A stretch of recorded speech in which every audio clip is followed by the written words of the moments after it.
Ceci est probablement ma dernière capsule sur l'exposition unique en son genre. Comme vous avez pu le constater si vous suivez ma chaîne, j'en avais long à dire sur le sujet. Le 9 août dernier, j'ai enregistré une vidéo dont je pensais qu'elle serait la dernière, où je faisais le lien avec le Festival de la Fierté de Montréal.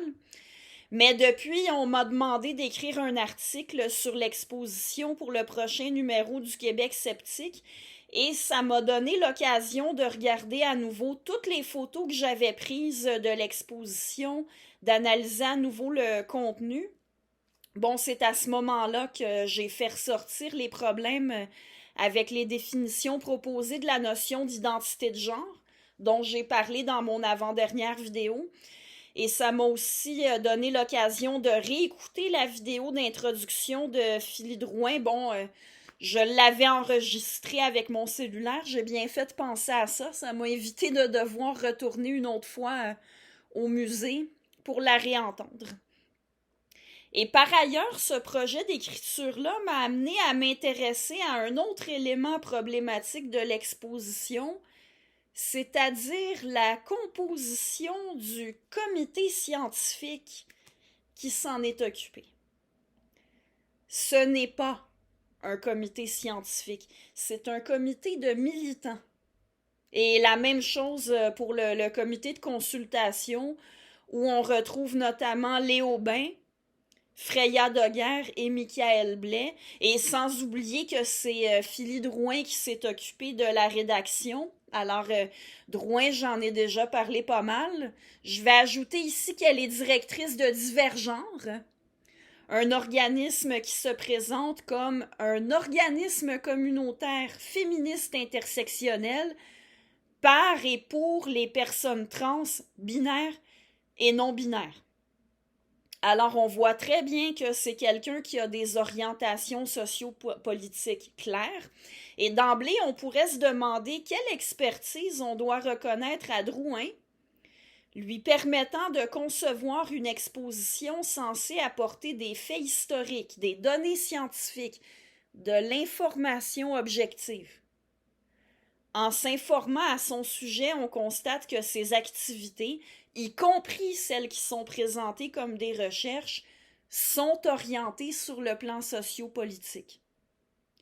Son implication auprès de personnes qui, comme elle, s'identifient comme non-binaires, ne la rendent pas particulièrement apte à parler de l'identité et du vécu de ceux qui ne s'identifient pas comme non-binaires. Et je vous rappelle qu'elle prétend parler du vécu et de l'identité de tout le monde, pas spécifiquement de ceux qui s'identifient comme non-binaires, ni même comme trans. Je l'ai déjà fait valoir dans une précédente capsule de la série. Cette personne prétend que tout le monde a une identité de genre et elle prétend parler des dimensions de l'identité de tout le monde. Son implication auprès de gens qui partagent sa conception du monde est loin de la rendre objective et impartiale. Au contraire, ça fait en sorte qu'elle regarde tout et tout le monde à travers le prisme de l'idéologie queer. Remarquez qu'elle a le droit d'endosser les idéologies qu'elle veut. Mais il reste que son discours est idéologique et non informatif, et elle a la prétention d'informer les gens. Passons à la composition du comité scientifique derrière l'exposition. Étant donné qu'on prétend amener des faits historiques, des faits biologiques et des faits sociologiques, on s'attendrait à ce qu'il y ait des historiens, des biologistes et des sociologues dans le comité scientifique. Eh bien, il n'y en a pas. Ce comité-là, il inclut Annie Pollen Sans Façon, travailleuse sociale dont les activités militantes sont connues.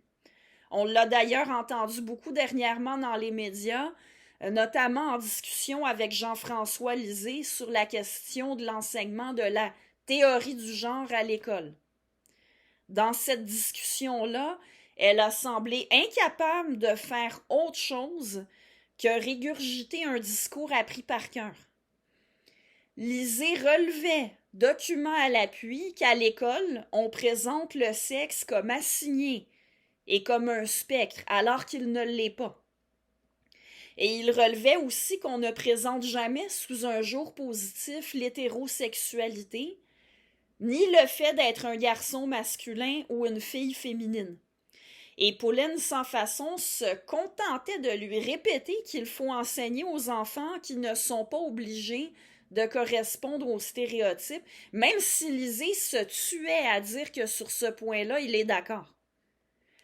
Annie Pauline Sans Façon semble incapable de sortir de son discours idéologique. Elle semble incapable de même entendre les questions ou les remarques de quelqu'un qui se situe en dehors de son cercle idéologique. Elle est éminemment biaisée. Et on ne voit pas non plus en quoi une travailleuse sociale qui s'occupe particulièrement des enfants s'identifiant comme trans ou non-binaires est experte pour aborder plusieurs des choses abordées dans l'exposition, c'est-à-dire entre autres la biologie animale, la vie de certains personnages historiques, et même le vécu et l'identité des personnes qui ne s'identifient pas comme trans ou comme non-binaires. Pour ça, je vais dire la même chose que pour Philly Drouin. Non seulement Annie Pauline Sans Façon n'est pas particulièrement experte, mais elle est même susceptible d'être biaisée, parce que le fait de s'intéresser spécifiquement à ceux qui s'identifient comme trans ou non-binaires, ça risque de l'inciter à tout concevoir en fonction de ces personnes-là en particulier. Ça rejoint d'ailleurs les remarques que j'ai faites sur l'exposition. On y interprète effectivement tout et n'importe quoi en fonction des personnes s'identifiant comme trans ou non-binaires, que ce soit l'existence d'animaux hermaphrodites, le fait que des femmes se fassent faire des chirurgies pour avoir des plus gros seins, le fait que par le passé, des femmes aient dû se faire passer pour des hommes pour pouvoir faire des choses interdites aux femmes dans des sociétés profondément sexistes, etc. Bref, on interprète en fonction des personnes s'identifiant comme trans ou non-binaires des choses qui n'ont mais vraiment rien à voir avec elles. L'exposition est idéologique, à l'image d'Annie Pauline Sans Façon, tout comme elle est idéologique à l'image de Philly Drouin.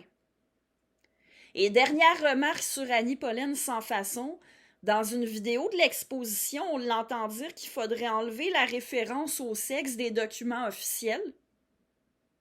Et elle présente comme un problème de demander à une femme enceinte si elle attend un garçon ou une fille. Quand je dis qu'elle est biaisée, je n'exagère pas du tout. Elle est vraiment de ceux qui s'attendent à ce que tout soit fait et organisé en fonction de la minorité trans et non-binaire. Bref, qu'elle ait une expertise en travail social ne l'empêche pas d'être plutôt une militante qu'une scientifique quand vient le temps de parler de ce dont on parle à l'exposition unique en son genre.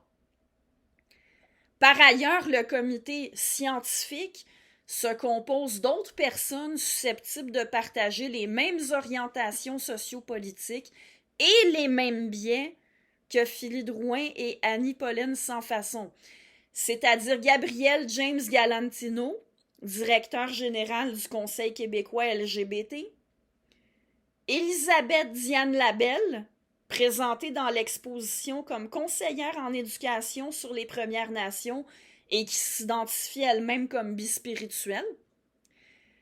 Javier Fuentes Bernal, j'espère que je dis son nom comme il faut, un travailleur social qui s'intéresse particulièrement aux questions liées au genre.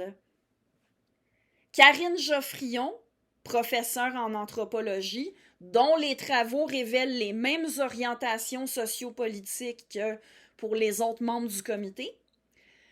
Mona Greenbaum, directrice de la coalition des familles LGBT+, et Héloïse Maertens, elle aussi, j'espère que je dis son nom comme il faut, donc une doctorante en études autochtones. Bon, ben, je réitère qu'alors que l'exposition prétend apporter des faits biologiques et des faits historiques, on constate que le comité scientifique ne comprend aucun biologiste ni aucun historien. En fait, Karine Geoffrion est la seule à qui, au moins, on pourrait reconnaître le titre de scientifique, étant donné qu'elle est anthropologue. Mais encore là, on peut douter de son impartialité sur ce qui est abordé dans l'exposition. Dans tous les cas, les membres du comité scientifique sont des militants et on n'y fait aucune place à la diversité d'orientation sociopolitique. Comprenez bien mon propos ici. Je ne dis pas que militer et défendre des orientations sociopolitiques n'est pas légitime.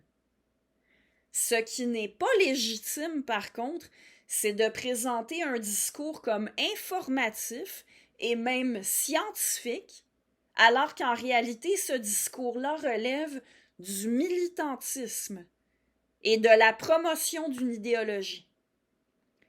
Pour conclure, j'ai parlé longuement de cette exposition-là, mais le problème ne se limite pas à cette exposition. Je réagis à un problème plus grand que cette exposition-là.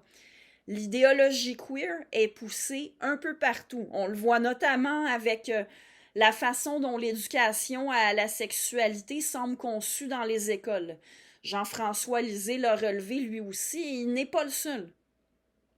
Si je réagis, ce n'est pas strictement à cause de l'exposition, mais à cause d'une idéologie qu'on cherche à imposer à tout le monde, alors qu'on devrait avoir le droit de ne pas l'endosser.